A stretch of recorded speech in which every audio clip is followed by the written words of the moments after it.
Αγαπητοί μας και εκλεκτοί προσκεκλημένοι, φίλες και φίλοι, ρωταριανοί συνάδελφοι, κυρίες δεσποινίδες και κύριοι, σας καλωσορίζουμε, σας ευχαριστούμε για την ιδιαιτέρως τιμητική παρουσία σας και ελπίζουμε πως όλοι μαζί θα έχουμε ένα πολύ ενδιαφέρον απόγευμα.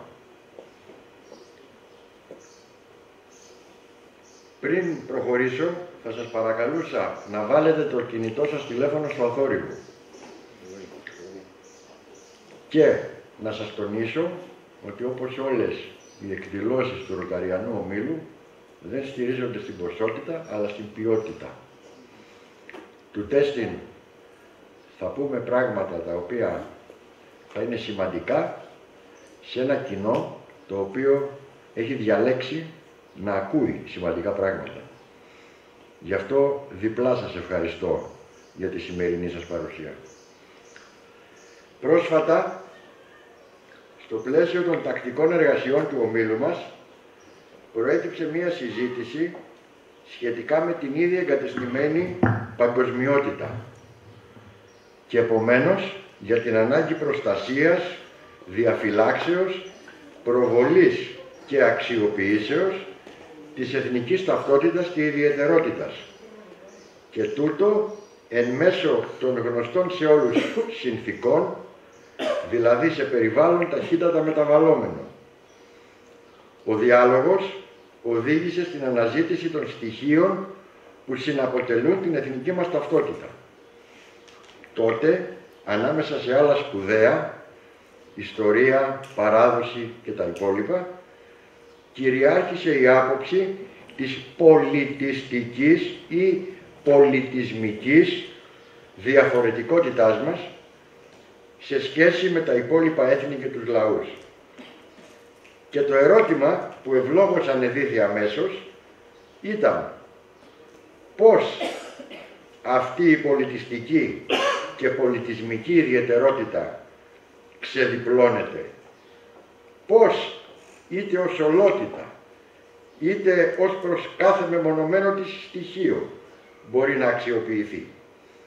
Εκείνη ακριβώς τη στιγμή η πολιτιστική διπλωματία χαρακτηρίστηκε ως μονόδρομος.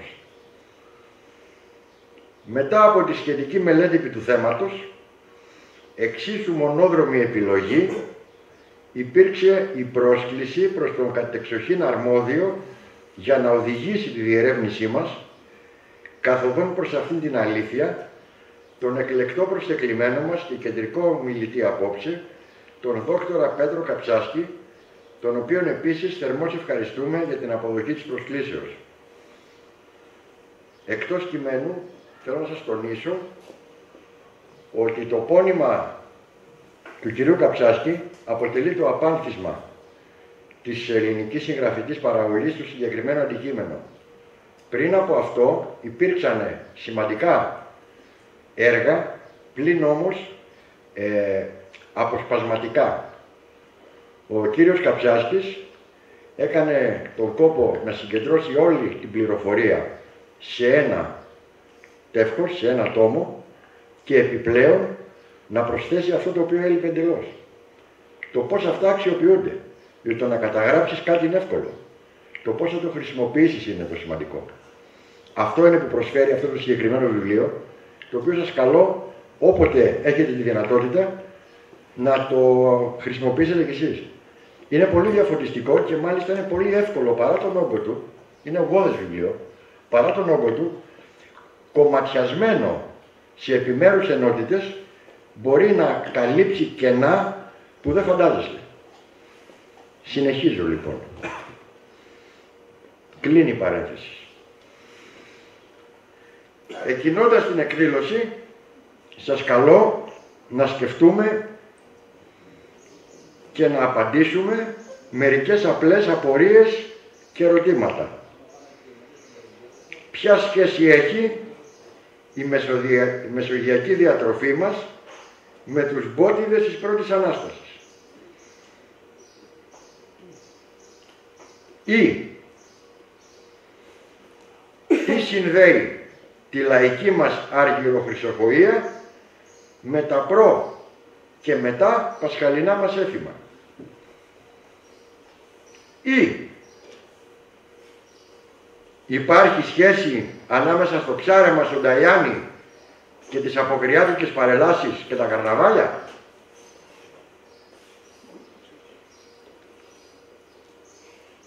Συνδέονται κάπως μεταξύ τους τα διάφορα λαϊκά δρόμενα με τους παραδοσιακούς μας χορούς ή με τα τόσο εκτεταμένα στον ελληνικό χώρο πανηγύρια? Η απάντηση είναι πολύ εύκολη. Δεν είναι όμως απλή.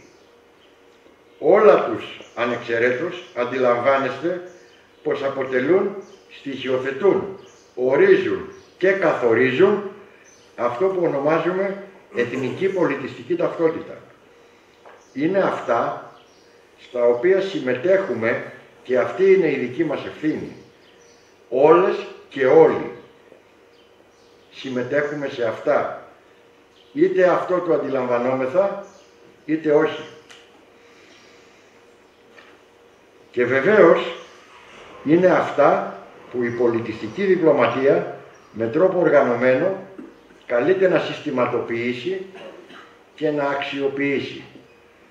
Να εκμεταλλευτεί στα εισαγωγικά και να χρησιμοποιήσει. Είναι αυτό δυνατόν?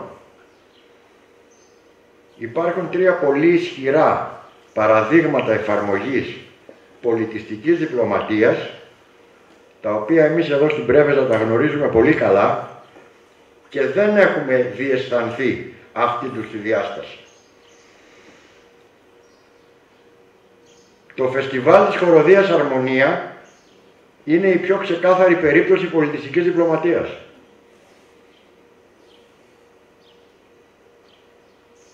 Τα διεθνή δημιουργήματα του άξιου συμπατριώτη μας σκηνοθέτου Μπάμπη Τσόκα σαφώς και είναι εργαλεία πολιτιστικής διπλωματίας.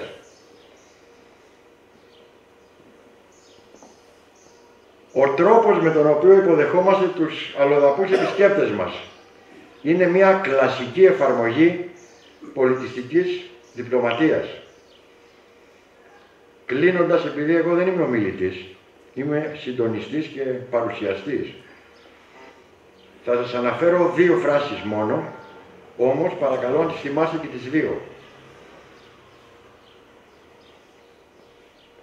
Πριν από μισό αιώνα, στη Βαρβάκιο σχολείο που είχα την τιμή να φοιτήσω, μια σχολείο που προάγεται η αληθινή παιδεία και όχι η τυπολατρική εκπαίδευση, ένας εξαίρετος διδάσκαλος, μέγας φιλόλογος, Αγγελινάρας είναι το όνομά του, δεν παρέλειπε από καιρού εις καιρών να μας υπενθυμίζει διαρκώς αυτή τη ρίση του Καβάφη. Είμαι ελληνικός. Δεν είμαι μόνο Έλλην, ούτε ελληνόφρον. Είμαι ελληνικός. Αυτό το είμαι ελληνικός είναι ο θεωρητικός ορισμός της πολιτιστικής διπλωματίας των Ελλήνων. Όλοι μας, πέραν του γεγονότος ότι φυσικά είμαστε Έλληνες, είμαστε και ελληνικά δημιουργήματα. Και ως τέτοια πρέπει να σκεφτόμαστε, ως τέτοια πρέπει να δρούμε. Επιστρέφοντας στη σημερινή εποχή από τον προηγούμενο αιώνα, πολύ πρόσφατα, πριν ένα μήνα, ο Υπουργός Εσωτερικών της Γαλλίας, Μπρουνό Ρεταϊό είναι το όνομά του, αναφώνησε σε συνέντευξή του στην τηλεόραση. Δυστυχώς, δεν είμαστε ένα εθνικό έθνος πλέον. Είμαστε ένα έθνος πολιτών. Και αυτό αλλάζει τα πάντα. Θέλω λοιπόν να τις θυμάστε και τις δύο. Την μεν πρώτη ως μια κατευθυντήρια οδηγία. Την δεύτερη όμως ως σήμα κινδύνου και υποχρέωση αποτροπής μέσω της διαφυλάξεως της εθνικής μας πολιτιστικής ιδιαιτερότητας. Σας ευχαριστώ πολύ και καθοδόν προς την ανάπτυξη των λεπτομεριών παραχωρώ το λόγο στον πρώτο μιλητή, τον Λεωνίδα Αργυρό.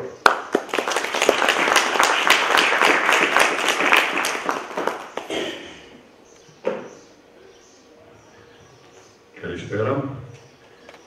Οφείλω πρώτα να σας ευχαριστήσω που μας τιμάτε με την παρουσία σας εδώ και οφείλω να ευχαριστήσω και τον Πέτρο για τις εξαιρετικές συζητήσεις που είχαμε τις τελευταίες 2 μέρες, αλλά και για το βιβλίο του, το οποίο είναι μια πραγματική αποκάλυψη.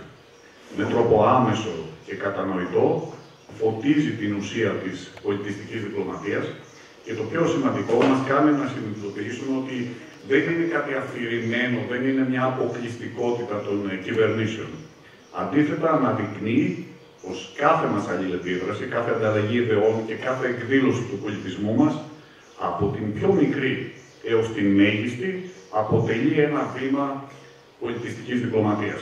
Μας εμπνέει να δούμε τον εαυτό μας ως ενεργούς πρεσβευτές του πολιτισμού μας και μας δίνει τα εφόδια να το κάνουμε με αυτοπεποίθηση και ευαισθησία. Καλοτάξτε το λοιπόν το βιβλίο του Πέτρου. Επέλεξα αυτό που θεωρώ ως την μεγαλύτερη ανταλλαγή κουλτούρας που συντελέστηκε στον 20ο αιώνα. Την μουσική ανταλλαγή μεταξύ των 2 ακτών του Ατλαντικού από το 1960 και μετά. Πριν προχωρήσω να σας αναλύσω αυτό το θέμα, βλέπω κόσμο εδώ μέσα, ο οποίος είμαι σίγουρος, γιατί σας ξέρω σχεδόν όλους προσωπικά, ότι γνωρίζετε πολύ καλά από μουσική. Ας αναλογιστούμε λοιπόν πώς ήταν το περιβάλλον εκείνη την εποχή και σε Αγγλία, σε Βρετανία και σε Αμερική. Εκτός από τους μεγάλους κλασικούς, δηλαδή τον Παρσέλ, τον Χόλστ, τον Έλγκαρ, η Αγγλία, μάλλον η Βρετανία για να το πω πιο συνειδητά με τον σωστό τρόπο, δεν είχε εξαγώγημο προϊόν ως μουσική. Αν σας ρωτήσω τώρα εδώ και μου πείτε δημοφιλή μουσική της Βρετανίας πριν από το 60, νομίζω ότι μόνο όσοι έχουν μανία με τους Pink Floyd θα θυμηθούν από το The Wall την Βίρα Λιν, η οποία τραγουδούσε για τους φαντάρους πότε θα γυρίσετε πίσω, στο Δεύτερο Παγκόσμιο, και ίσως τον Cliff Richard. Μιλάμε λοιπόν για μια χώρα η οποία λειτουργούσε ως ένας θάλαμος αντίχησης, ως ένα echo chamber. Η μουσική της ακουγόταν μέσα χωρίς να μπορεί να βγαίνει έξω. Απ' την άλλη πλευρά του Ατλαντικού, στην Αμερική, με το Rock Around the Clock του Bill Haley, ξεκινάει η εποχή του rock and roll, στα 1955. Υπήρξε rock and roll και πριν από αυτό, αλλά έτσι σηματοδοτείται η απαρχή του rock ακριβώς το Δεκέμβριο του 1955.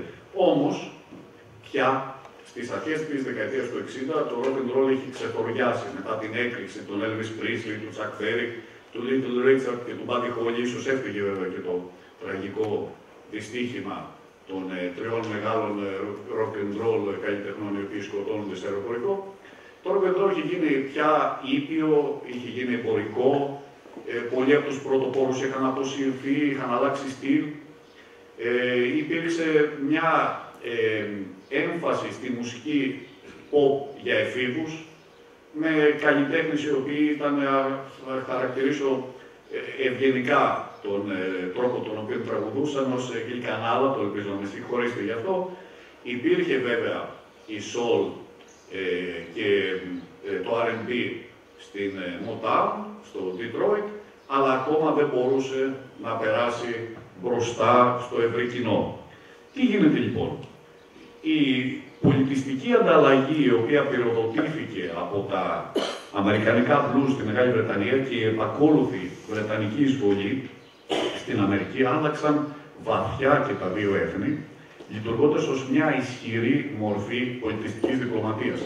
Και όπως τονίζει πολύ σωστά ο κ. Καψάσκης, ο οποίος και χθες στην κουβέντα που κάναμε, τόνισε ότι το βασικό σε αυτό το είδος πολιτιστικής διπλωματίας είναι bottom-up, ότι ξεκινάει από τον κόσμο, τον καθημερινό, και φτάνει προς τα πάνω, προς τους εμπόρους, προς τις κυβερνήσεις, προς τους διπλωμάτες και χρησιμοποιείται κατόπιν από αυτούς. Η ανταλλαγή λοιπόν, η μουσική που έγινε, δεν αφορούσε μόνο την ίδια τη μουσική, επηρέασε την μόδα, τις κοινωνικές στάσεις, ακόμα και τον τρόπο με τον οποίο η κάθε χώρα αντιλαμβανόταν την άλλη. Στα τέλη της δεκαετίας του 50 λοιπόν και στις αρχές της δεκαετίας του 60, η αμερικανική μουσική blues, που συχνά μεταφερόταν από Αφροαμερικανούς στρατιώτες που στάθμευαν στη Βρετανία, από ναυτικούς και μέσω πολύ περιορισμένης διανομής δίσκων, βρήκε ένα αφοσιωμένο κοινό στην Βρετανική νεολαία. Ήταν μια γενιά που αναζητούσε κάτι καινούριο, κάτι ομό, κάτι αυθεντικό, κάτι πέραν από τον καθοσπρεπισμό που τον θεωρούσαν αυτοί τότε, ότι επιβαλλόταν από την άρχουσα τάξη της Βρετανίας.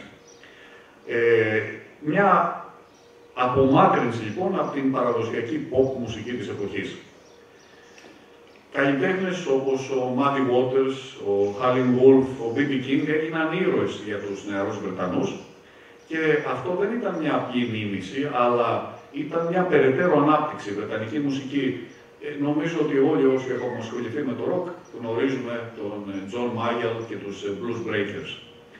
John Mayall λοιπόν, ο Eric Clapton, οι Rolling Stones, οι Animals απορρόφησαν την ουσία των blues και την ενέπνευσαν με τη δικιά τους ενέργεια, κάνοντας την πιο ηλεκτρική. Έβαλαν καθαρά ηλεκτρικές κιθάρες, ενώ στην Αμερική το πιο άγριο που μπορούσε να ισχύσει μέχρι τότε ήταν η ηλεκτροακουστική κιθάρα και της έδωσαν και μια rock and roll αίσθηση. Αυτή λοιπόν η βρετανική έκρηξη των blues αναζωογόνησε πλήρως το είδος και του έδωσε μια πολύ πιο δυνατή φωνή. Μέχρι τα μέσα της δεκαετίας του 60, αυτά τα βρετανικά συγκροτήματα έχοντας ακονίσει τις δεξιότητές τους, αν φανταστείτε ότι στους Yardbirds περνάνε οι τρεις μεγάλοι κιθαρίστες του ροκ της Βρετανίας, ο Jeff Beck, ο Jimmy Page και ο Eric Clapton, άρχισαν λοιπόν να εξάγουν τη μουσική τους πίσω στις ΗΠΑ. Αλλά πήρε ένα πολύ μεγάλο συγκρότημα, το οποίο το γνωρίζουμε όλοι, τους Beatles, ώστε να αρχίσει αυτό που ονομάζουμε British Invasion, η Βρετανική εισβολή στα 1964. Συγκροτήματα λοιπόν όπως οι Stones, οι Animals, οι Who ακολούθησαν και κυριάρχησαν απόλυτα στα αμερικανικά ραδιοκύματα και στα charts. Φανταστείτε ότι κάποια στιγμή, στα 1965, οι Beatles είχαν τα 6 από τα 10 πρώτα του top 10 των charts. Δεν έχει ξαναγίνει ποτέ κάτι τέτοιο και δεν πρόκειται να ξαναγίνει. Τι έκανε όμως αυτό? Οι ερμηνείες των blues και του πρώιμου rock and roll από τα βρετανικά συγκροτήματα αναζωογόνησαν το ενδιαφέρον για αυτά τα είδη και στην αμερικανική νεολαία.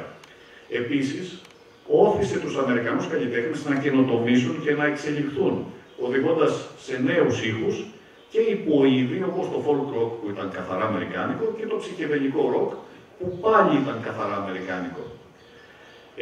Είχε μια αλλαγή σε ολόκληρο το πολιτιστικό τοπίο. Η Βρετανική εισβολή έφερε μαζί της νέες μόδες, τα κοστούμια και η μόδα των mods, των Who, τα στενά κοστούμια, τα θυμάστε όλοι από τη δεκαετία του 60, ήταν οι περίφημοι Teddy Boys όταν έφτασαν στην Ελλάδα, τα μακριά μαλλιά, μια αργό συγκεκριμένη και μια επαναστατική στάση που βρήκε απήχηση στο τότε αναπτυσσόμενο κίνημα της αντικουλτούρας στην Αμερική.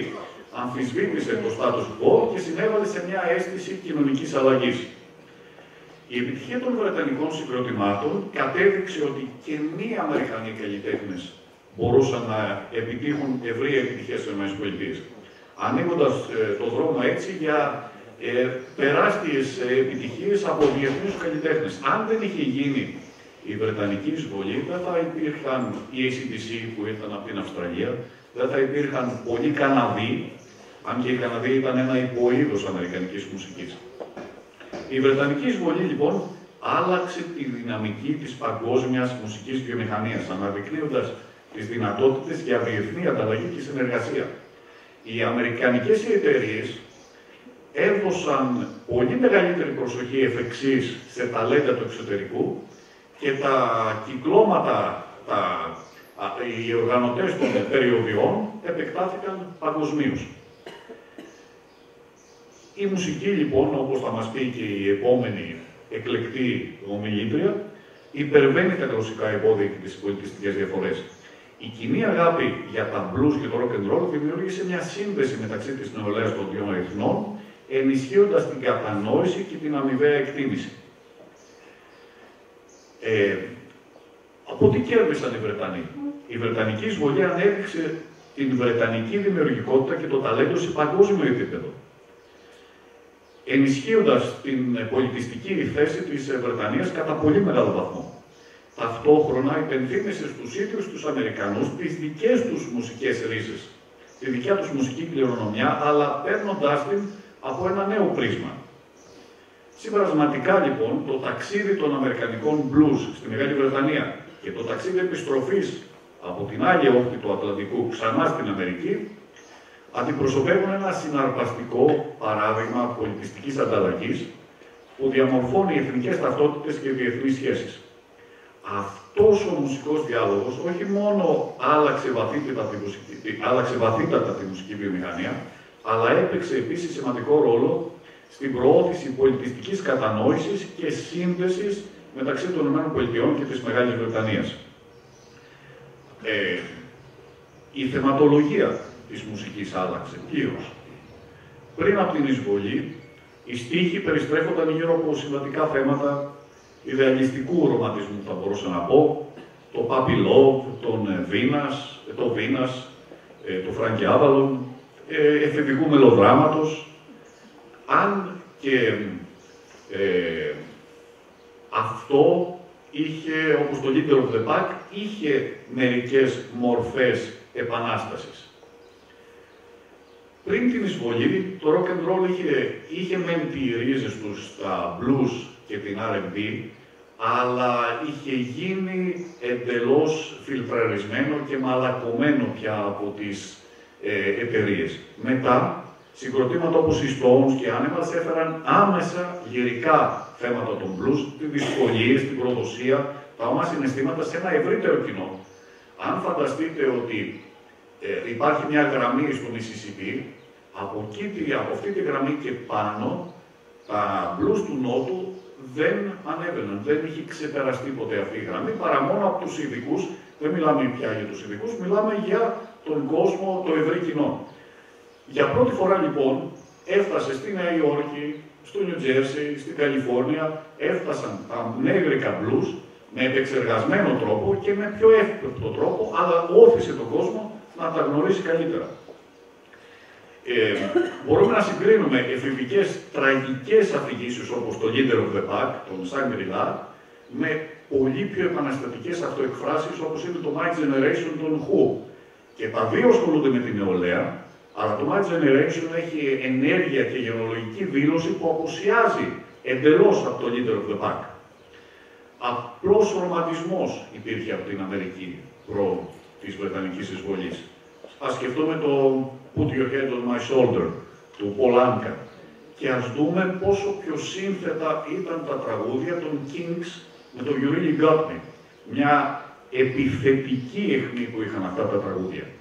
Στην ουσία λοιπόν η Βρετανική εισβολή έφερε μια στροφή προς πιο αυθεντικές, σύνθετες και επαναστατικές εκφράσεις που βρήκαν απήχηση σε μια μεταβαλλόμενη νεανική κουλτούρα στην Αμερική, απομακρυνόμενοι από τα συχνά πιο επεξεργασμένα και προβλέψιμα θέματα της pop μουσικής πριν την εισβολή.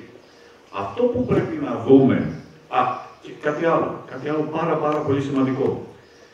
Είχε δηλώσει ο B.B. King κάποια στιγμή ότι αν δεν υπήρχαν αυτοί οι 4 ασπρουλιάριδες, εννοώντας τους Beatles, κανένας από εμάς δεν θα έβγαζε ψωμί για να ταΐσει την οικογένειά του.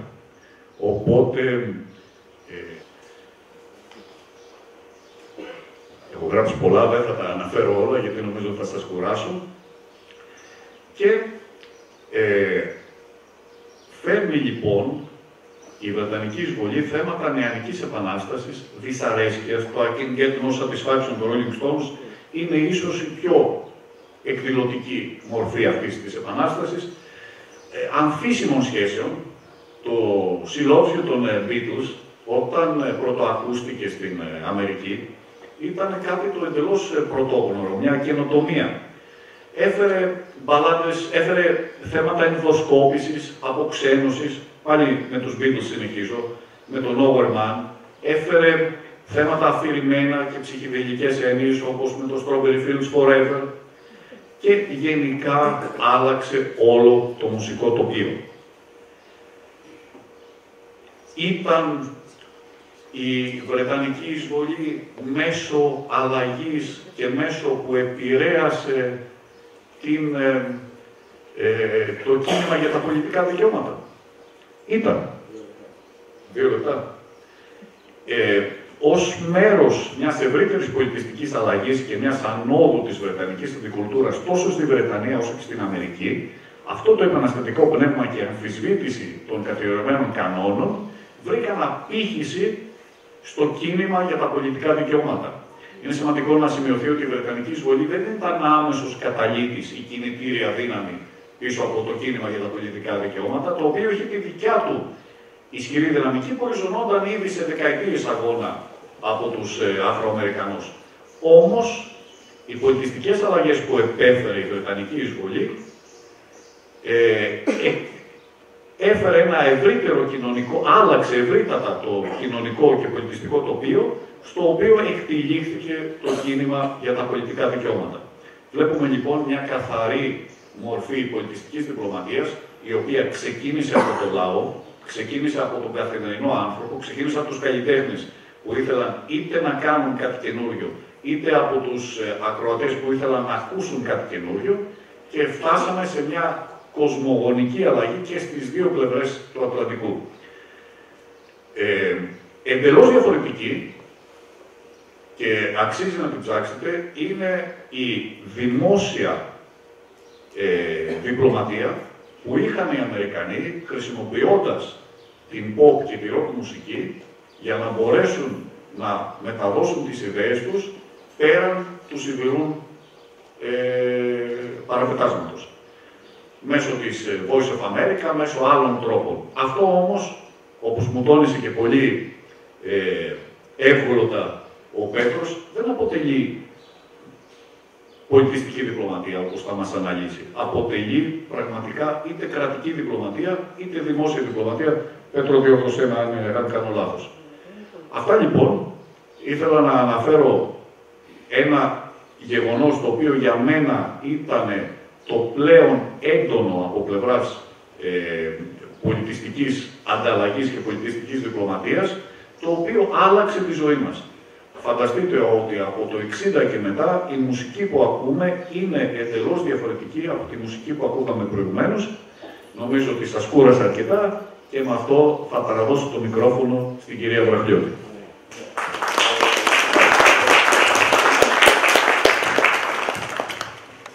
Ήταν επιλογή μας αυτό, το κουραστικό, να είναι στην αρχή. Εν πάση περιπτώσει, θέλω να πω ότι ήταν επιλογή του ομίλου μας να αναδείξουμε πλέον νεότερα στελέχη και νεότερους ομιλητές. Γι' αυτό αποδέχτηκαν με μεγάλη χαρά την πρόσκλησή μας τόσο η κυρία Διαματίνα Βραχιώτη, όσο και ο κύριος Νίκος Λύρος. Είναι καινούργιες φωνές, θα μας πούνε καινούργια πράγματα ως σύγχρονοι νέοι επιστήμονες.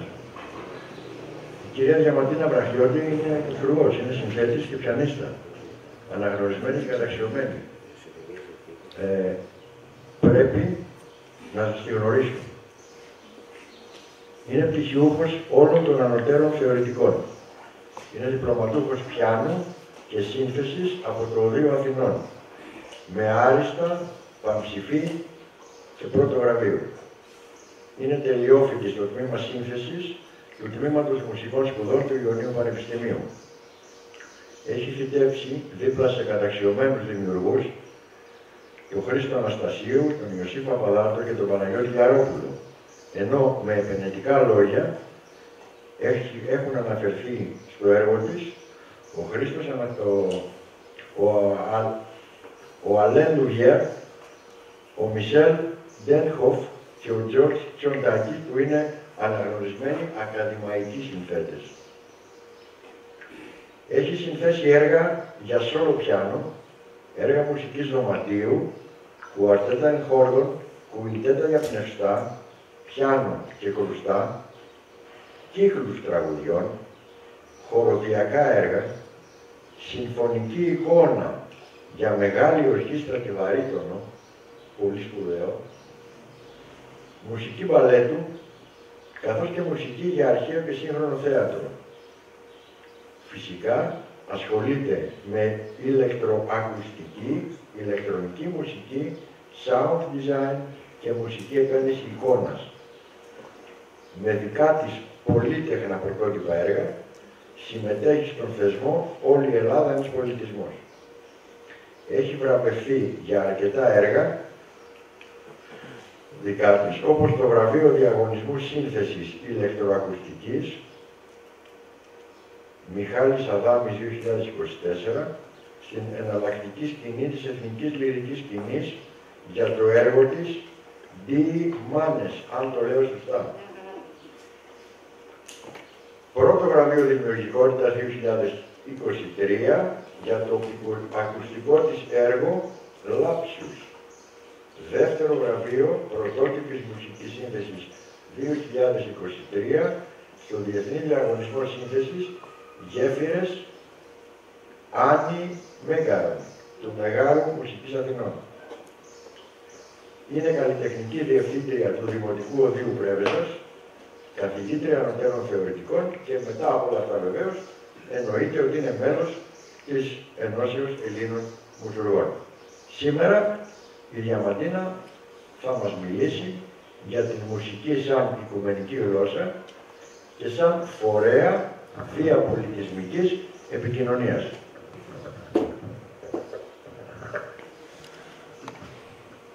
Καλησπέρα και εγώ εμένα. Αν και έχω συνηθίσει να βρίσκομαι πάνω στη σκηνή και όχι κάτω, θα το προσπαθήσω. Καταρχάς, ευχαριστώ θερμά το Ρογαδιανό Όμιλο Πρέβεζας για την πρόσκληση. Θα ήθελα να συγχαρώ ιδιαίτερως τον Δόκτωρ Καψάσκη για το εκπώνημά του και να πω και εγώ ότι παρόλο τον όγκο του είναι τόσο άρτια δομημένο, οπότε προτείνω όλους να το αγοράσουν, αξίζει να το έχουν στη βιβλιοθήκη τους. Είναι ιδιαίτερη τιμή για μένα να βρίσκομαι σήμερα εδώ για να μιλήσουμε για ένα θέμα που, αν και ακούγεται φαινομενικά απλό, εμπεριέχει βάθος και είναι παγκόσμιας σπουδαιότητας. Τη μουσική ως οικουμενική γλώσσα και ως φορέα διαπολιτισμικής επικοινωνίας. Η μουσική, ως μία από τις αρχαιότερες μορφές έκφρασης της ανθρωπότητας, κατέχει έναν ιδιαίτερο ρόλο στο παγκόσμιο πολιτισμικό χάρτη. Προσφέρεται ως μια μοναδική μορφή επικοινωνίας, η οποία υπερβαίνει τα εθνοπολιτισμικά όρια και τις γλωσσικές ιδιαιτερότητες. Η μουσική υπήρξε παρούσα από την αυγή του ανθρώπινου πολιτισμού. Από τις αρχαίες τελετουργικές μελωδίες μέχρι τα ανανουρίσματα των μητέρων σε κάθε γωνιά της γης, η μουσική συνοδεύει τον άνθρωπο στη γέννηση, στο πένθος, στη χαρά, στην προσευχή, στο όνειρο. Σύμφωνα με τον ανθρωπολόγο Τζο Μπλάκιν, η μουσική είναι ένα ανθρώπινο φαινόμενο που υπάρχει όπου υπάρχει και ο άνθρωπος. Δεν είναι δηλαδή μόνο τέχνη, αλλά αναπόσπαστο στοιχείο της ανθρώπινης φύσης. Η ιστορία είναι γεμάτη παραδείγματα διαπολιτισμικών αγκαλιωμών. Από το αρχαίο ελληνικό θέατρο, όπου η μουσική πλαισίωνε την τραγωδία και τη λατρεία, μέχρι την αραβική μουσική που διαχύθηκε στη Μεσόγειο κατά το Μεσαίωνα, η μουσική λειτουργήσε ως μέσο συνύπαρξης και δημιουργικής όσμωσης διαφορετικών πολιτισμών. Η εποχή της απικιοκρατίας, παρά τις δραματικές και συχνά καταπιεστικές συνέπειές της, οδήγησε στην ανάδυση υβριδικών μουσικών μορφών, όπως η τζαζ και η λάτιν μουσική. Στη σύγχρονη εποχή, η παγκοσμιοποίηση και η ραγδαία εξάπλωση των μέσων επικοινωνίας έχουν ενισχύσει την οικουμενική διάσταση της μουσικής. Η ευκολία με την οποία οι πολιτισμοί ανταλλάσσουν μουσικά μοτίβα, ρυθμούς και τεχνοτροπίες δημιουργεί νέες ταυτότητες και αναδεικνύει τη μουσική ως παγκόσμια πλατφόρμα συνύπαρξης. Η ελληνική μουσική παράδοση συνιστά μια ζωντανή μαρτυρία της διαρκούς αλληλεπίδρασης μεταξύ διαφορετικών πολιτισμικών ρευμάτων. Η αρχαία ελληνική μουσική ήταν στενά συνδεδεμένη με τη φιλοσοφία, την εκπαίδευση και τη θρησκεία. Οι Πυθαγόροι μελέτησαν τα μαθηματικά θεμέλια της μουσικής, ενώ ο Πλάτων και ο Αριστοτέλης αναγνώρισαν τη μουσική ως μορφή ηθικής και ψυχικής διαμόρφωσης. Κατά τη Βυζαντινή περίοδο, η μουσική έπαιξε καθοριστικό ρόλο στην πνευματική ζωή, με την ψαλτική τέχνη να αναπτύσσεται ως ιδιαίτερη μουσική γλώσσα της Ορθοδοξίας, επηρεάζοντας σημαντικά και τις μουσικές παραδόσεις των Βαλκανίων, της Μέσης Ανατολής και της Ρωσίας. Στη λαϊκή και δημοτική μουσική παρατηρούμε διαχρονικές αλληλεπιδράσεις με τους μουσικούς πολιτισμούς της Ανατολής, των Βαλκανίων και της Δυτικής Ευρώπης. Τα όργανα, οι ρυθμοί και οι μελωδίες του ελληνικού δημοτικού τραγουδιού φέρουν επιρροές από την Οθωμανική, την Αρμένικη, την Ιταλική και τη Σλαβική μουσική. Η ρεμπέτικη, η οποία αναπτύχθηκε σε περιβάλλοντα έντονης πολιτισμικότητας όπως η Σμύρνη, ο Πειραιάς και η Θεσσαλονίκη, αποτελεί χαρακτηριστικό παράδειγμα πολιτισμικής σύμμιξης, ενσωματώνοντας στοιχεία από την τουρκική, την αραβική και την ευρωπαϊκή μουσική. Ο κάθε πολιτισμός χαρακτηρίζεται από ένα δικό του μουσικό ιδίωμα, το οποίο αναπτύχθηκε αβίαστα με το πέρασμα του χρόνου, περνώντας από γενιά σε γενιά. Σε όλες όμως τις μορφές μουσικής υπάρχουν τα κοινά χαρακτηριστικά στοιχεία: μελωδία, ρυθμός, αρμονικές συνεχίσεις και φυσικά το συναίσθημα. Στα τραγούδια, η μελωδία είναι αυτή που μεταφέρει την νοηματοδότηση των λέξεων και όχι το αντίστροφο. Η έννοια της μουσικής ως οικουμενικής γλώσσας απασχόλησε τόσο φιλοσόφους όσο και μουσικολόγους. Ο Σόπενχάουερ θεωρούσε τη μουσική ως την πιο άμεση έκφραση της βούλησης του κόσμου, ενώ ο Λούντβιγκ Βίτγενστάιν υποστήριξε πως η μουσική, παρότι δεν έχει σημασιολογικό περιεχόμενο με τη στενή έννοια, μπορεί να εκφράζει με νόημα αυτό που οι λέξεις αδυνατούν να αποδώσουν. Ο Ζιλ Γκαλές έλεγε ότι η μουσική δεν είναι απλώς ένα αισθητικό αντικείμενο, αλλά μία διαδικασία που περιέχει την έννοια του becoming, του γίγνεσθε. Μέσα από τη μουσική, οι δημιουργοί και ακροατές βιώνουν μια μεταμόρφωση, όπου η ταυτότητα και τα συναισθήματα αλλάζουν συνεχώς. Αυτή η διαδικασία της δημιουργίας δεν είναι μια γραμμική εξέλιξη από ένα σημείο στο άλλο, αλλά μια συνεχής ροή αλλαγών που αποτυπώνει την ίδια τη ζωή και την κίνηση της σκέψης. Στο πλαίσιο της επικοινωνιακής θεωρίας, η μουσική θεωρείται μια μορφή μη λεκτικής επικοινωνίας, που όπως η γλώσσα του σώματος ή οι εκφράσεις του προσώπου, μπορεί να μεταδώσει νοήματα και διαθέσεις. Σε αντίθεση όμως με άλλες μορφές μη λεκτικής επικοινωνίας, η μουσική μπορεί να διαμορφώσει μια κοινή συναισθηματική εμπειρία που υπερβαίνει τις πολιτισμικές διαφορές και πυροδοτεί την αίσθηση του ανήκειν, δημιουργώντας μια καθολική σύνδεση με όσους συντονίζονται στις δονήσεις της. Η δύναμη της μουσικής έγκυται κυρίως στην καθολικότητα της συναισθηματικής της επίδρασης. Σύγχρονες θεωρίες από τον χώρο της μουσικολογίας και της γνωσιακής επιστήμης αναδεικνύουν πως η μουσική επικοινωνεί μέσα από μοτίβα, ρυθμούς, τονικότητες, διεγείροντας κοινά εγκεφαλικά και συναισθηματικά μονοπάτια, ανεξαρτήτως πολιτισμικού υπόβαθρου. Επίσης, επενεργεί σε πολλαπλά επίπεδα στον ανθρώπινο ψυχισμό. Κινητοποιεί συναισθήματα, μνήμες και ταυτότητες. Με άλλα λόγια, παρακάμπτει τη γλώσσα και μιλά απευθείας στην καρδιά. Σε ένα πολύπλοκο σύγχρονο κόσμο, η μουσική αποτελεί ένα πολύτιμο εργαλείο επικοινωνίας. Δίνει τη δυνατότητα σε ανθρώπους διαφορετικών πολιτισμών και κουλτούρας να αλληλεπιδρούν, να μοιράζονται και να συνυπάρχουν ειρηνικά, με σεβασμό και αμοιβαία κατανόηση. Δεν θα μπορούσα να παραλείψω μια σύντομη αναφορά στους δημιουργούς της ηχητικής τέχνης. Οι συνθέτες αποτελούν το θεμέλιο αυτής της άλλης γλώσσας. Είναι εκείνοι που μέσα από την προσωπική τους ευαισθησία και δημιουργική έμπνευση μορφοποιούν τους ήχους, δημιουργώντας έργα με βαθύ συναισθηματικό και νοηματικό περιεχόμενο. Η μουσική τους δεν γεννιέται σε κενό, αλλά αντανακλά τις αγωνίες, τα οράματα και τις εποχές τους, προσφέροντας στον ακροατή μια εμπειρία πέρα από το λόγο. Οι δημιουργοί είναι φορείς μιας υπαρξιακής αναζήτησης και με το έργο τους σχηματοποιούν ό,τι δεν μπορεί να υποθεί. Χωρίς αυτούς, η μουσική δεν θα υπήρχε ή τουλάχιστον δεν θα είχε την ίδια δύναμη να συγκινεί, να εκφράζει, να μεταμορφώνει. Θα ήθελα να κλείσω με μία σκέψη. Σε ένα κόσμο που πολλώνεται, που κατακαιρματίζεται από προκαταλήψεις, φανατισμό και φόβο για το διαφορετικό, η μουσική μπορεί να είναι το φως. Μπορεί να γίνει γλώσσα κοινή, χώρο συνάντησης, μέσω ειρήνης. Μπορεί να μας θυμίσει πως κάτω από διαφορετικές λέξεις, διαφορετικά χρώματα ή πολιτισμούς, οι καρδιές μας πάλλονται στον ίδιο ρυθμό και να λειτουργήσει ως γλώσσα ελπίδας, ως διάλογος χωρίς σύνορα, ως μια πανανθρώπινη γέφυρα συναισθημάτων. Ας κρατήσουμε λοιπόν τη μουσική όχι μόνο ως μορφή τέχνης, αλλά και ως πράξη ανθρωπιάς.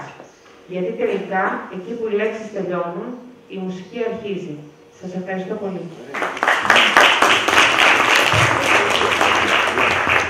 Ευχαριστούμε την Διαμαντίνα ή την αγαπημένη μας Μαντώ, όπως την ξέρουμε περισσότεροι.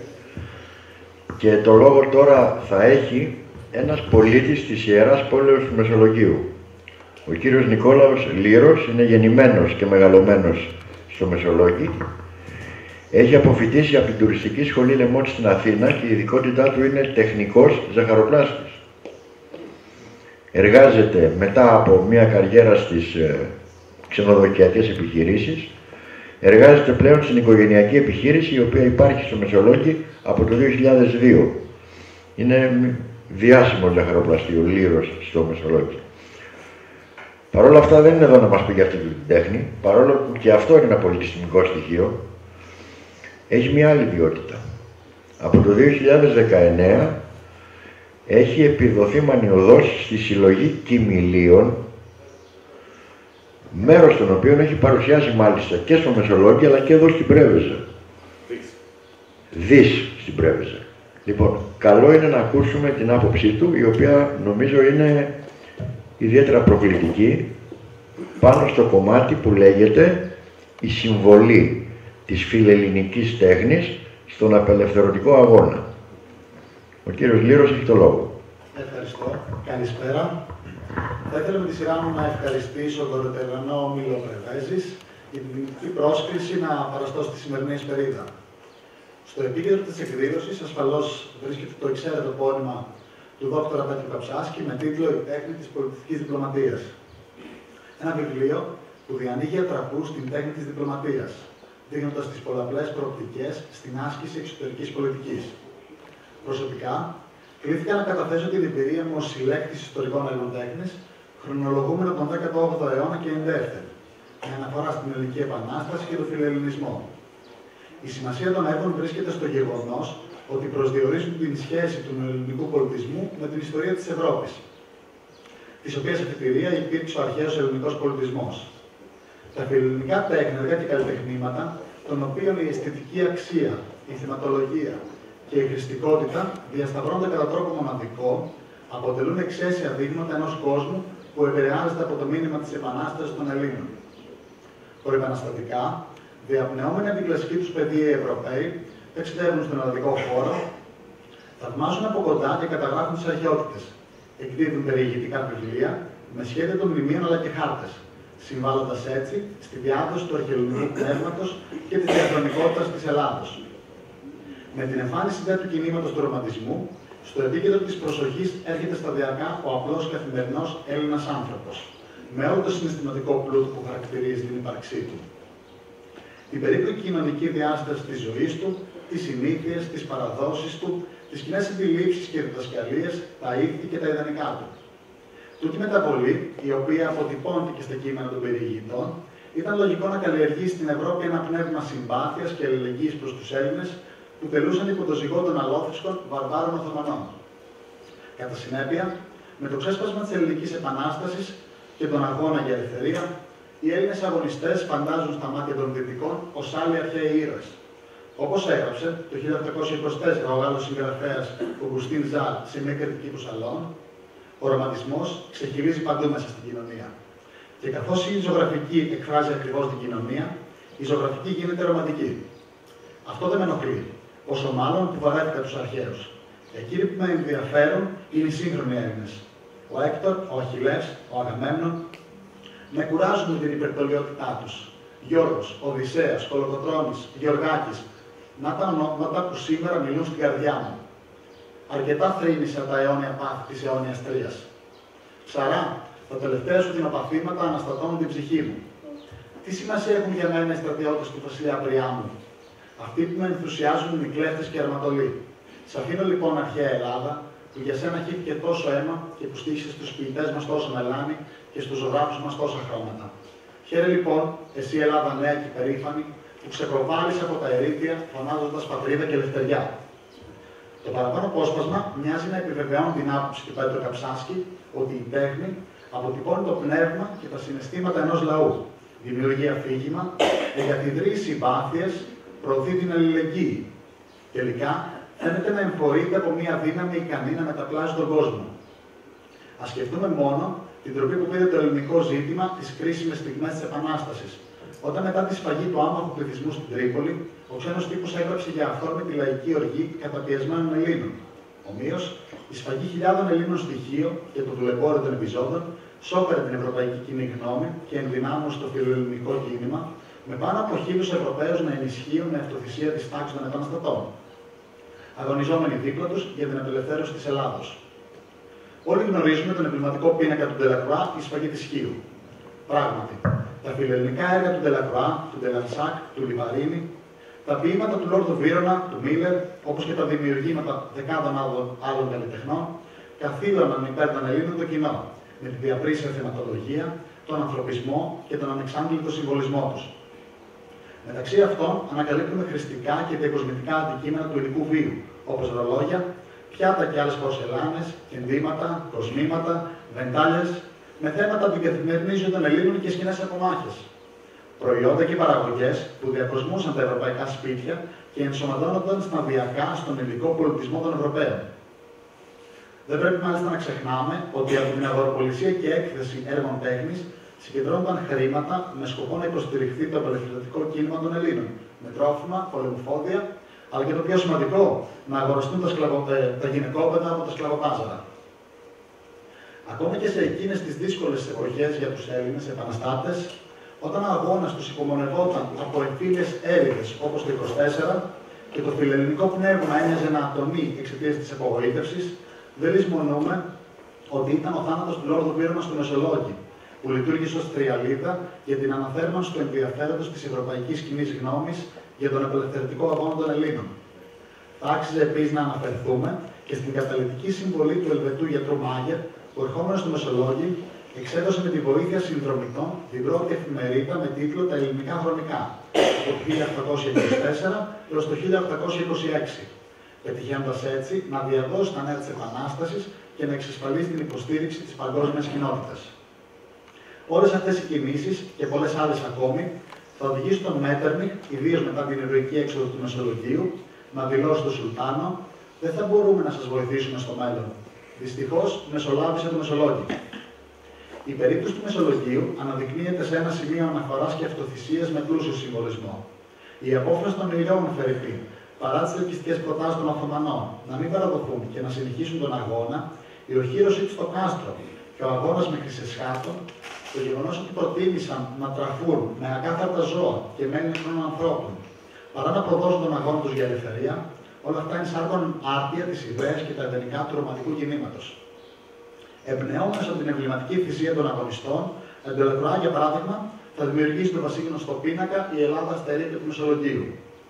Το έργο παρουσιάστηκε στη Γαλλία σε έκθεση υπέρ των Ελλήνων, όπου συγκεντρώθηκαν 33.555 φράγκα, χρήματα που διατέθηκαν ώστε να αγοραστούν από τα σκλαβοπάζαρα τα γυναικόπαιδα της Σάρτας και της Πρέβεζας, εκμένουν την αξία της πολιτιστικής διπλωματίας και σχεδιαγραφή της εκφάνσης στη διαδικασία άσκησής της, καθώς και τη δυναμική της. Σε αυτό το σημείο πιστεύω ότι θα άξιζε να επικεντρωθούμε σε ένα ακόμη παράδειγμα, προκειμένου τούτο να καταστεί σαφές. Πρόκειται για την περίπτωση του κήπου των Ηρών στο Μεσολόγγι, ο οποίος βρίσκεται στη βόρεια πλευρά της πόλης και η σημερινή περιτύχησή του προσυδειάζει την οχύρωση της πόλης κατά την Επανάσταση. Η αρχική σύλληψη και η δημιουργία του υπήρξε διαδικοποδίστρια και η υλοποίησή της ξεκίνησε επί βασιλείας του Όφωνα. Είναι το ταφείο των Ηρών της Ιεράς Πόλης του Μεσολογγίου και αποτελεί τη μεγαλύτερη περιφερειακή υπαίθρια νεκροθήκη. Περιλαμβάνει 63 μνημεία. Ανάμεσά τους ανακαλύπτει καμνής μνημεία αγωνιστών Ελλήνων και Φιλελλήνων, Ρώσων, Ιταλών, Πολωνών, Σουηδών, Γάλλων, Αμερικανών και Άγγλων. Τα περισσότερα φιλοτεχνήθηκαν με δαπάνες φιλελλήνων και φιλελληνικών οργανώσεων των εκάστοτε χωρών. Σημαντικός υπήρξε προκειμένου ο ρόλος του Δημάρχου Χρήστου Ευαγγελάτου, απότοκος της προσπάθειάς του, ήταν ένας σημαντικός αριθμός μνημείων που αναγέρθησαν εντός του κήπου προς τιμήν όσων Ευρωπαίων θυσιάστηκαν στο ιερό αγώνα του Μεσολογγίου. Κάθε χρόνο, στα πλαίσια των εορτών εξόδου, ο κήπος προσελκύει εκπροσώπους των χωρών αυτών να καταθέσουν στεφάνι και να συμμετάσχουν στις εκδηλώσεις. Δίνεται έτσι ευκαιρία στην πόλη να επανέλθει στο προσκήνιο και να υπενθυμίσει την αξία και την ιστορία της. Από τη συμμετοχή αυτών των χωρών, βεβαιώνεται ότι η λειτουργία της διπλωματίας ζητάει ένα ηθικό σύμβολο που να ξεπερνά τα όρια μιας πόλης ή ενός ιστορικού συμβάντος για να προκαλεί την παγκόσμια έγερση. Σας ευχαριστώ.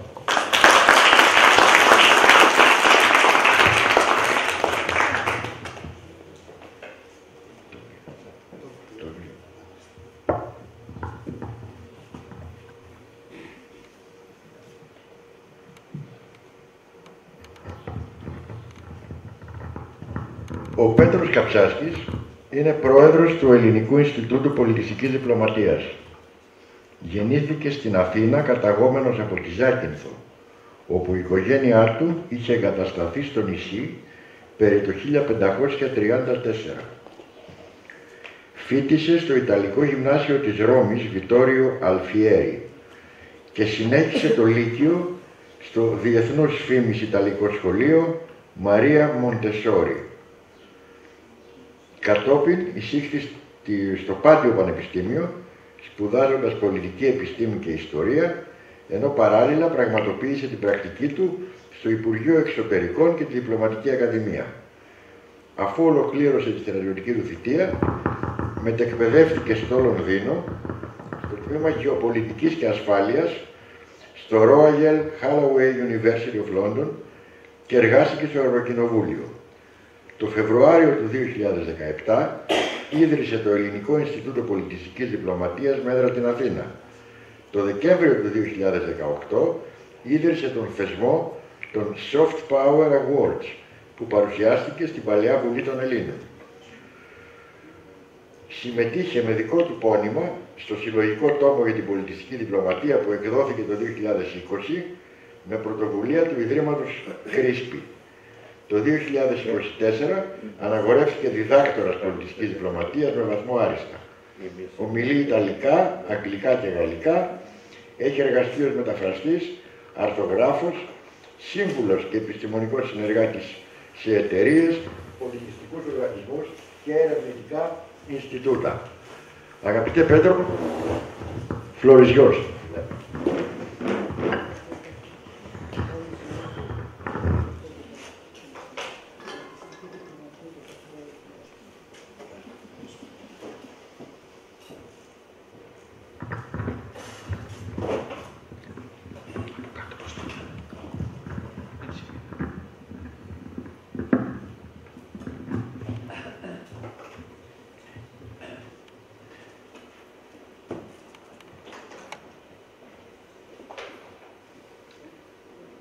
Εν πρώτης θα ήθελα να ευχαριστήσω θερμός και ολοκαρδίως τον Ρωταριανό Όμιλο Πρεβέζης και προσωπικώς τον κύριο Ζάχο για τις ερετικές ευαισθησίες σε θέματα που άπτονται του πολιτισμού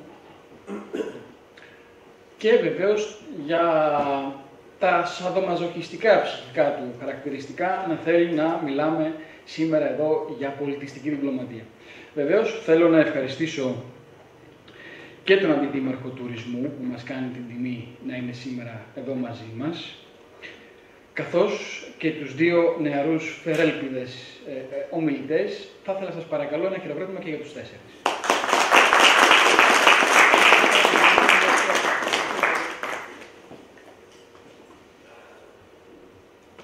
Στο θέμα μας.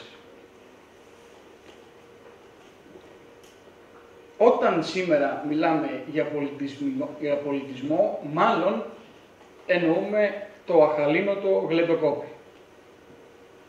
Όταν δεν αναφέρουμε τη λέξη μουσική, μάλλον την κατανοούμε ως το θηλυκό του μουσακά. Η δε λέξη με τα 3α που κάνει όλους τους Έλληνες συνώνυμους είναι η εθνική μας ονομασία.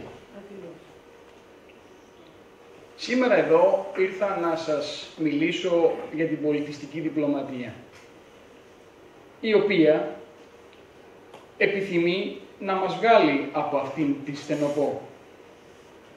Στενοπό η οποία έχει ανθρωπολογικά ως επιτοπλίστων χαρακτηριστικά και ψυχικούς κόμπους αιώνων, που βεβαίως κανείς δεν επιθυμεί να λύσει, διότι το πολιτικό κόστος είναι τεράστιο.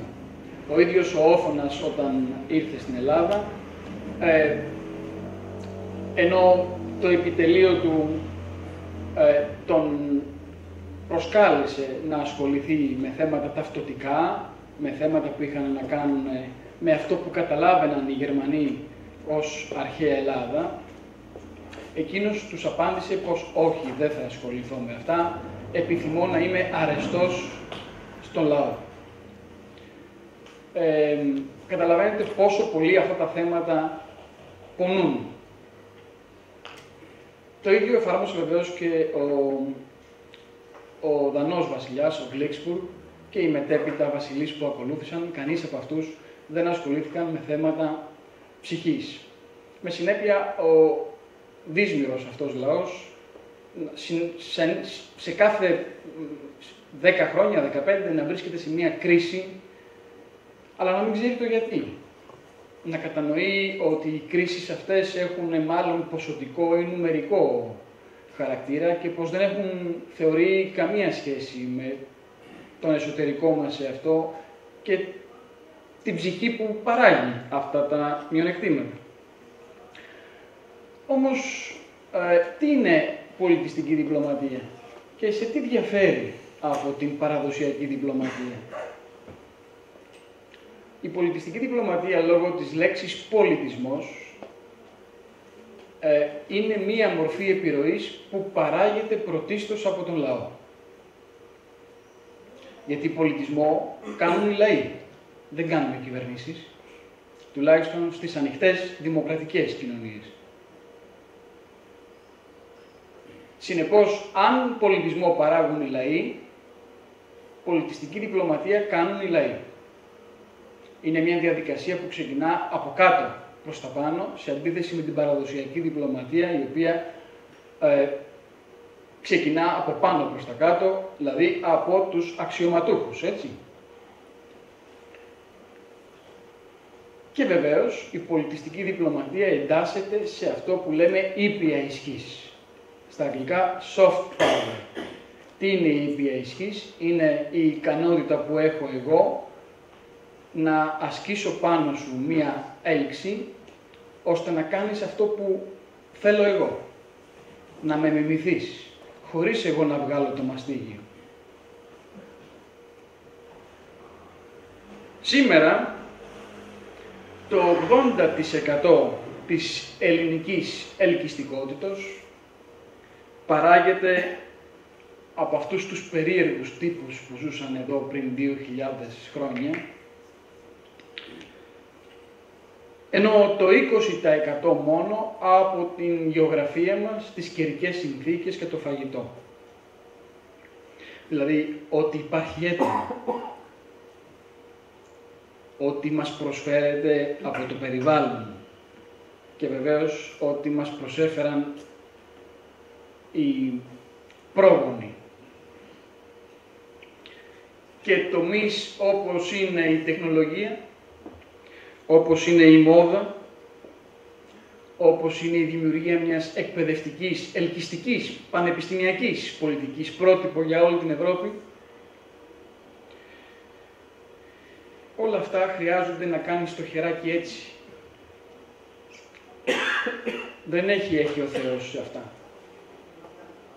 Σε αυτά χρειάζεται και το χειρακίνη, το χεράκι. Αλλιώς θα βρισκόμαστε συνεχώς σε κρίσεις, όπως προείπα, που εγώ ονομάζω κρισία, και δεν θα ξέρουμε το γιατί. Άρα λοιπόν, το συμπέρασμα ποιο είναι? Ότι για να ασκήσει κανείς πολιτισμική ή οποιαδήποτε πολιτιστική πολιτική στο εξωτερικό, προϋποτίθεται να έχει έναν εαυτό στο εσωτερικό. Δεν μπορείς να ασκήσεις, να μιλάς για έναν ωρεοποιημένο εαυτό έξω και στο εσωτερικό, να έχεις θεσμούς διεφθαρμένους, να έχεις δρόμους ακάθαρτους, δημόσιους, να έχεις μέσα μεταφοράς τα οποία συγκρούονται ή τα οποία εν πάση περιπτώσει δεν έχουν ασφάλεια, να έχεις εγκληματικότητα, να έχεις μια εκπαίδευση όπου ο καθένας μπορεί μέσα να μπαίνει και να πετάει μολότοφ. Έτσι δεν είναι? Συνεπώς, πίσω από αυτά όλα, τι είναι αυτό που δεν μας επιτρέπει να ορθώσουμε ανάστημα? Κάποιοι μιλούν για κρίση οικονομική. Εντάξει. Κάποιοι άλλοι μιλούν για έναν μόνιμο εξωτερικό εχθρό, ο οποίος μας επιβουλεύεται και επειδή ακριβώς είμαστε τόσο μεγάλοι εμείς, κοιτά να μας δυσκολεύει. Κάποιοι ακόμα μιλούν και για το κακό το ριζικό μας. Και όπως λέει ο Βάρναλης, τελικά τι φταίει? Φταίει το κακό το ριζικό μας? Φταίει ο Θεός που μας μισεί? Φταίει το κεφάλι το κακό μας? Ή φταίει πάνω απ' όλα το κρασί? Ποιος φταίει? Και απαντάει ο ίδιος, κανένα στόμα δεν το έφερε και δεν το είπε ακόμα. Και έτσι στη σκοτεινή ταβέρνα πίνουμε πάντοτε σκυφτή, σαν τα σκουλίκια κάθε φτέρνα, όπου μας έβρει μας πατεί. Πώς μπορεί μια χώρα να ασκήσει πολιτιστική πολιτική όταν αρνείται να εισέλθει στον ιστορικό χρόνο? Όταν κάνει αναγνώσεις ιστορικές κατά τρόπο ανιστορικό. Όταν η ίδια του η θεολογία θέλει να μένει εκτός ιστορίας. Η ίδια του η θεολογία. Ο Λούθυρος όταν ήρθε στη Γερμανία, έτσι κόψαν δρόμο οι Γερμανοί. Δεν είναι εξυπνότεροι από εμάς. Όταν έφτασε και έκανε αυτά που έκανε στις μεταρρυθμίσεις τότε, θεολογικά, για να μην πω σε λεπτομέρειες οι οποίες μπορεί να κουράσουν, αυτό που κατάφερε είναι να κατεβάσει κάτω τον ουρανό. Να σταματήσει δηλαδή να κηρύσει ότι ο Θεός είναι μία προσμονή μεταθανάτια. Τους είπε ότι όχι. Ο Θεός είναι εδώ, στο γαντί που κουτσένει, στο δέντρο που θέλει μετεμφύτευση, στον άνθρωπο ο οποίος θέλει τη βοήθειά μας, στον ξένο άγνωστο, στον τρίτο, στον έξω από μας, στον έξω από την οικογένειά μας, στο να δουλεύεις, στο να εργάζεσαι, στο να μην χρωστάς. Η ίδια η λέξη στα γερμανικά, η λέξη Schuld, ποιος το είπε? Σωστά. Σημαίνει χρέος, αλλά ταυτόχρονα σημαίνει και ενοχή.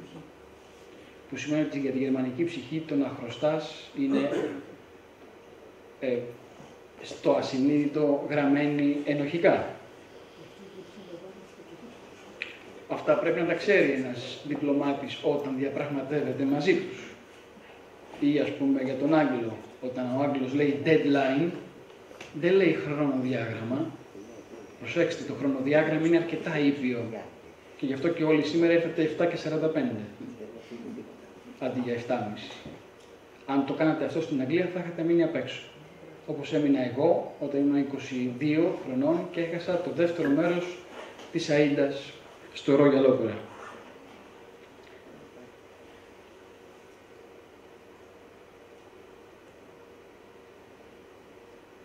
Οι αρχαίοι μας είναι ιδιαίτερα βολικοί όταν πρόκειται να ζητήσουμε χρήματα, όταν πρόκειται να διαπραγματευτούμε με την Ευρωπαϊκή Ένωση, όταν είχαμε μπει στην ΕΟΚ, λέγαμε Ευρώπη χωρίς την Ελλάδα, τι θέλετε, έλεγε ο Καραμαλής στον Μιτεράν.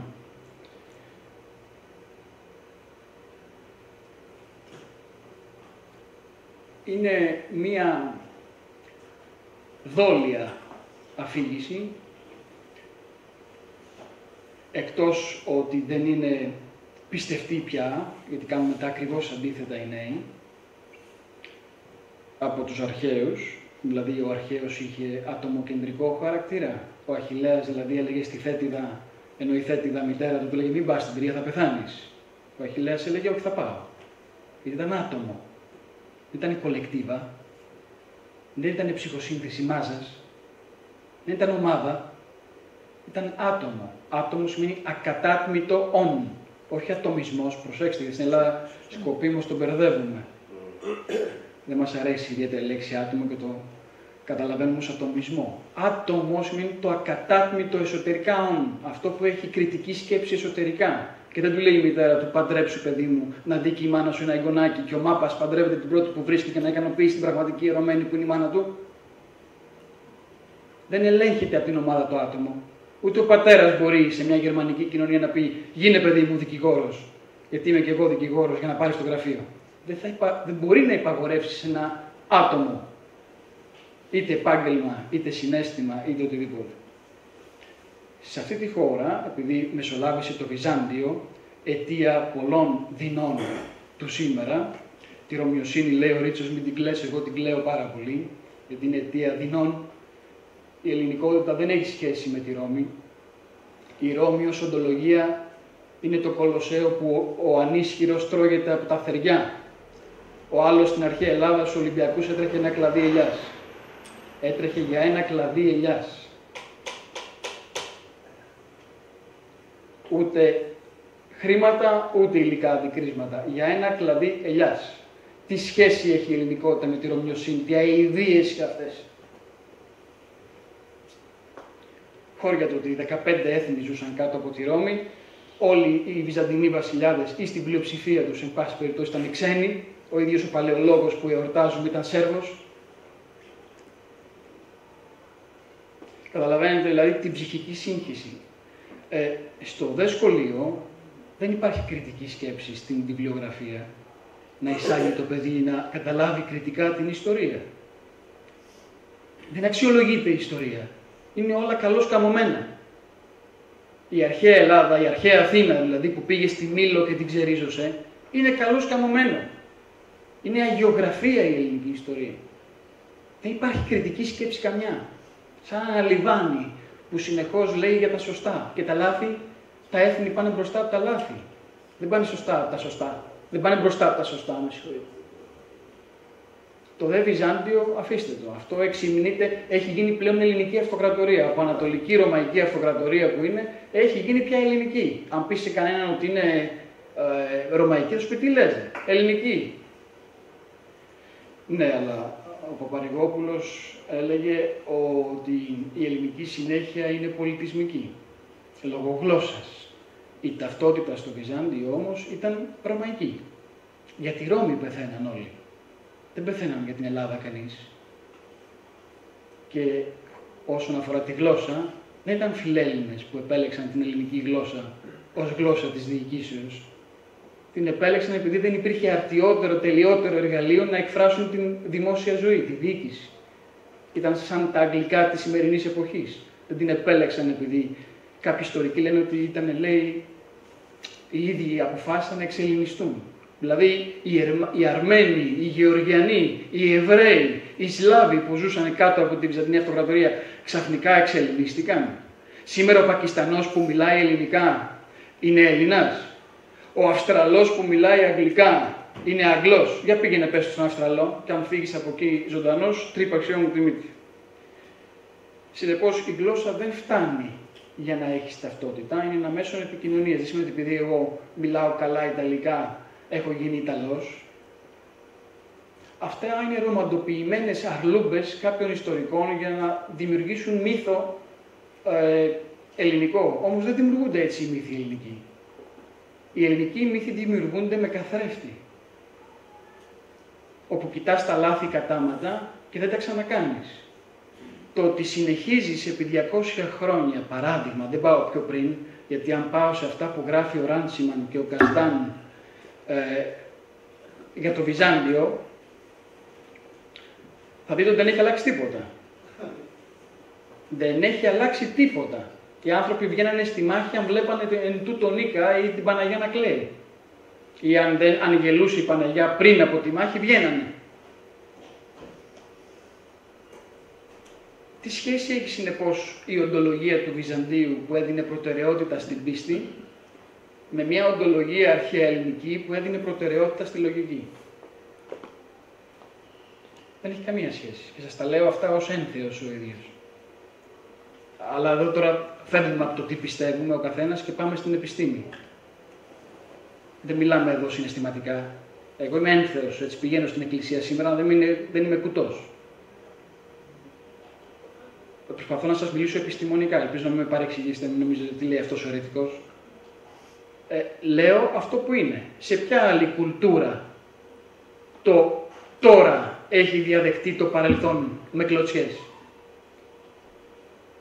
Σε ποια άλλη κουλτούρα έχει συμβεί αυτό? Εγώ μελετώ τους πολιτισμούς, θα θέλα, μετά στις ερωτήσεις που θα ανοίξουμε, αν έχετε άλλον πολιτισμό, ο οποίος έχει διαδεχτεί το χτες με κλωτσιές και με κυνηγητά, θα ήθελα να μου το αναφέρετε. Να ξέρω κι εγώ.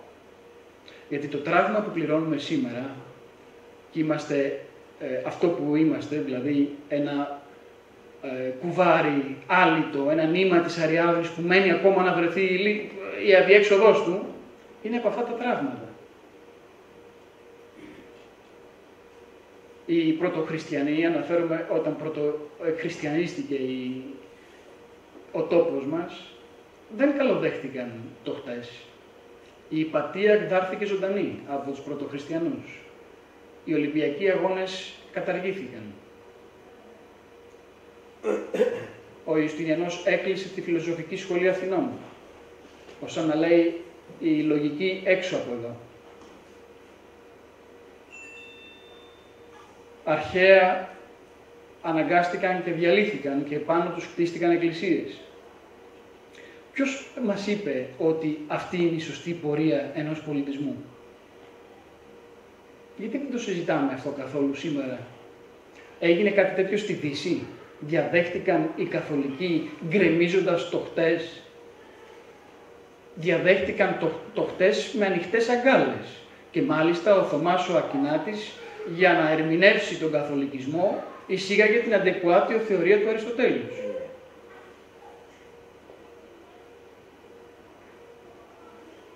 Με κοιτάτε αποσβολωμένοι και αισθάνομαι ότι το ακούτε για πρώτη φορά και στεναχωριέμαι γι' αυτό.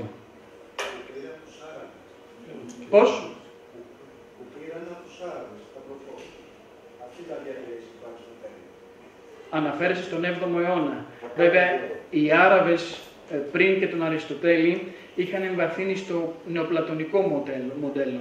Γιατί τότε ήταν της μοδός ο νεοπλατωνισμός. Αλλά αυτό θα τα πούμε ύστερα. Σε κάθε περίπτωση, ναι, από τις μεταφράσεις έφτασαν εκεί που έφτασαν.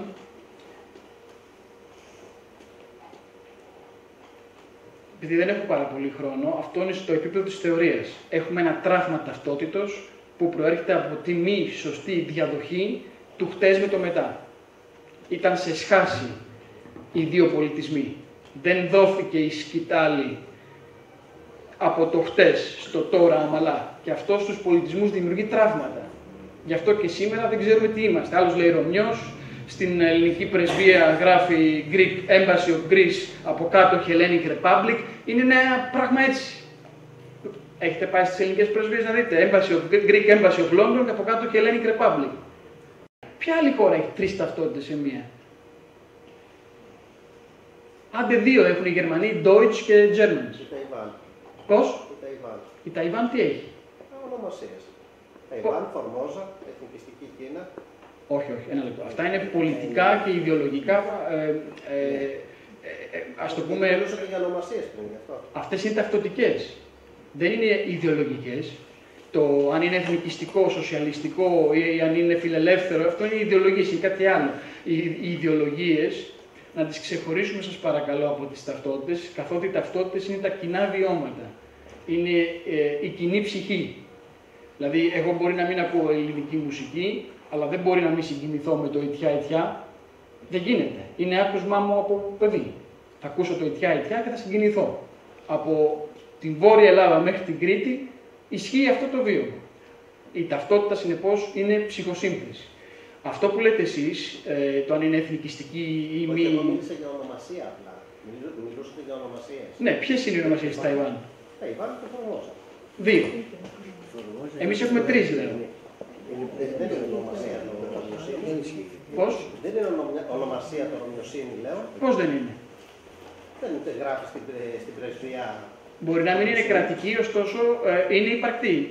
Η Ορθόδοξη Εκκλησία χρησιμοποιεί τον όρο αυτόν. Δεν έχει να κάνει επειδή δεν είναι επιγραφή. Στο πρακτικό κομμάτι τώρα. Και σιγά σιγά να κλείνω. Αυτό είναι το θεωρητικό, παύλα ψυχικό, το αναφέραμε γιατί δεν μπορούμε να εξετάσουμε το πολιτισμικό ως αν ήταν για άλλα. Δηλαδή δεν μπορώ να σας πω ότι τα προβλήματα στην Ελλάδα είναι διοικητικά. Τα διοικητικά έπονται. Τα προβλήματα που δημιουργούν τα διοικητικά παύλα θεσμικά είναι τα από κάτω που σιγοκαίνουν, που είναι αυτά που είπα μέχρι τώρα. Τα προβλήματα ψυχής. Πάμε τώρα στα αυτά που έπονται και που είναι στην επιφάνεια, που είναι τα διοικητικά. Διερωτώνται κάποιοι σε κάποιους κύκλους, και γελάω κάποιες φορές, ότι θέλουν, λέει, να ασκήσουν πολιτιστική πολιτική με προοπτική κιόλας. Και τους ρωτώ, πώς μπορεί να ασκηθεί πολιτιστική πολιτική? Αφήστε τα θεωρητικά ζητήματα, γιατί οι πολιτικοί δεν τα καταλαβαίνουν, είναι πρακτικοί άνθρωποι, δεν τους τα λέω καν. Αλλά πάμε στα πρακτικά. Στα πρακτικά πώς μπορείς να ασκήσεις πολιτιστική πολιτική όταν κάθε 4 χρόνια αλλάζουν οι γενικοί γραμματείς, οι διευθυντές, οι υποδιευθυντές, οι από κάτω, οι σύμβουλοι, ή έτσι αλλιώς, όσοι χαράζουν επιτελικά την πορεία. Πώς μπορείς να ασκήσεις πολιτιστική πολιτική όταν ο κινηματογράφος σου είναι ξεχαρβαλωμένος? Παλιότερα πήγαινε η Βουγιουκλάκη στην Κωνσταντινούπολη για τα γυρίσματα της ταινίας. Πώς λέγεται η ταινία, να δείτε?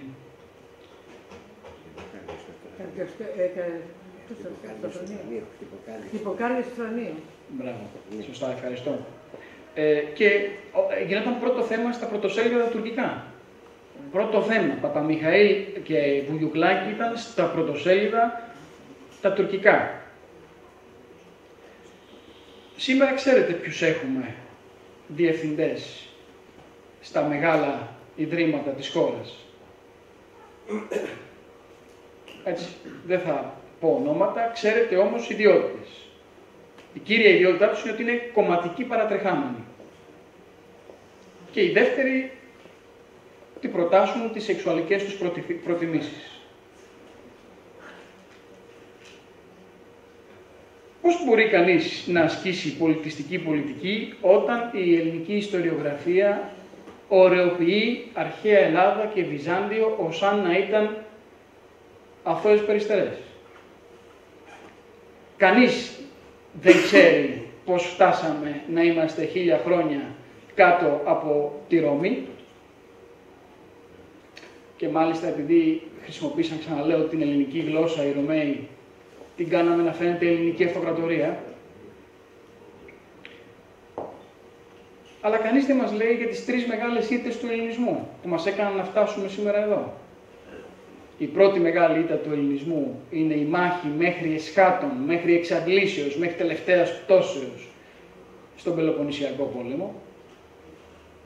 Η δεύτερη μεγάλη ήττα του ελληνισμού είναι τα ελληνιστικά βασίλεια και η διχόνοια μετά το θάνατο του Αλεξάνδρου.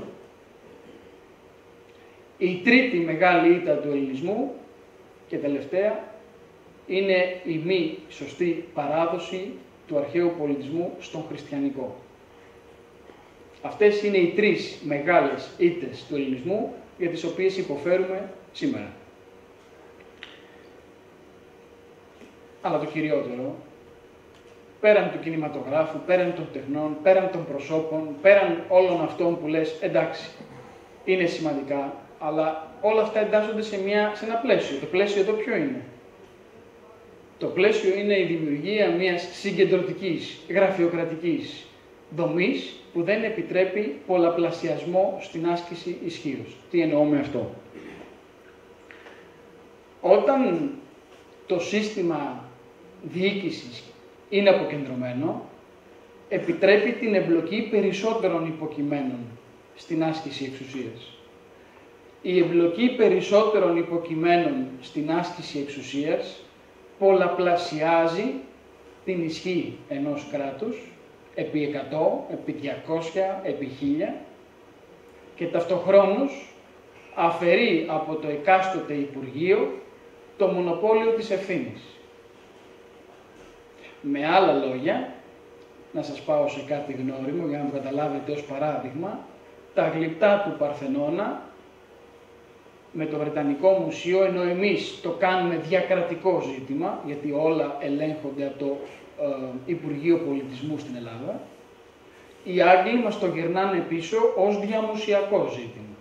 Γιατί το British Museum δεν ελέγχεται από το αγγλικό κράτος, έχει δικό του ΔΣ και έχει δικά του κεφάλαια και μπορεί να ασκεί αυτόνομη δική του πολιτική. Συνεπώς, όταν εμείς πάμε στους Άγγλους και τους λέμε «Ξέρετε κάτι τα γλυπτά», εκείνοι μας λένε «Ναι, βρείτε τα με τον διευθυντή του British Museum». Αυτό έχει η αποκεντρωμένη διπλωματία. Εμείς δυστυχώς απέχουμε πολύ από αυτό, γιατί για να ανοίξεις σε μια αποκεντρωμένη διπλωματία χρειάζεσαι πρωτίστως να έχεις μια εμπιστοσύνη προς τον τρίτο άγνωστο.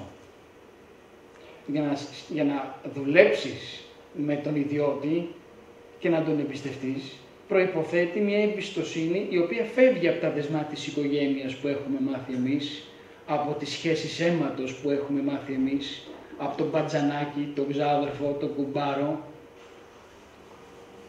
και πάει σε ένα καθολικότερο νόημα υπάρξεως, που είναι η εμπιστοσύνη με τον ξένο. Εμείς δεν έχουμε μάθει αυτό το πράγμα. Εμείς έχουμε μάθει να αγαπάμε το παιδί μας, όσο σκανδαλώδες κι αν είναι, εις βάρος του ξένου τρίτου. Εμείς έχουμε μάθει να πηγαίνουμε να ζητάμε τα ρέστα από τη δασκάλα, όταν η δασκάλα μας λέει για το παιδί μας το οτιδήποτε. Εμείς έχουμε μάθει να σκοτώνουμε τον Ιωάννη Καποδίστρια επειδή μας λέει πληρώστε φόρους και για σχολεία που είναι εκτός της Μάνης. Αυτό είπε ο Μαυρομιχαλαίος. Πληρώστε φόρους για σχολεία εκτός της Μάνης. Και εκείνοι είπανε, εμείς καταλαβαίνουμε τη Μάνη ως τον τόπο. Δεν μας αφορά τον Ναύπλιο. Αυτές οι σχέσεις εντοπιότητος, αίματος, πρέπει να πεθάνουν χτες. Αν δεν πεθάνουν, θα συνεχίσετε να έχετε για πρωθυπουργούς ανθρώπους οι οποίοι είναι οικογενειοκρατίες και οι οποίοι θα βάζουν τους δικούς τους εννοώ εντοπιότητα πάλι, ανθρώπους εκεί που πρέπει εις βάρος του αξίου τρίτου, και τα παιδιά σας θα τρέχουν στη γυραιά Αλβιόνη να βρουν καταφύγιο, εκείνοι που κατακρίνουμε για τα πανεπιστήμια τα ιδιωτικά, τον καπιταλισμό, την ιμπεριαλοκρατία και. Πάντως εκεί κατατρέχουν τα παιδιά μας. Κλείνω, θα τις κάνετε όλες μαζί μετά. Σας ευχαριστώ θερμά για την προσοχή σας και να πω ότι έχει μεγάλη σημασία αν επιθυμούμε να ασκήσουμε ή αδίποτε πολιτιστική διπλωματία στο εξωτερικό, έχει τεράστια σημασία να βρούμε έναν μεγάλο πελώριο καθρέφτη στο εσωτερικό. Σας ευχαριστώ θερμά.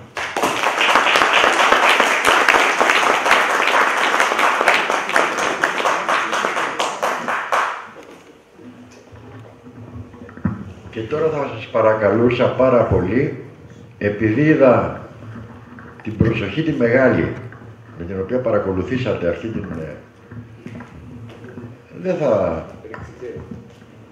νεωτεριστική ομιλία, να το πω, καινοτόμα ομιλία, διαφορετική από τα συνηθισμένα ομιλία, τολμηρή ομιλία. Είμαι βέβαιος ότι υπάρχουν απορίες. Η απορία η δική μου όμως είναι άλλη. Αν θα θελήσετε να εκφράσετε τις απορίες σας.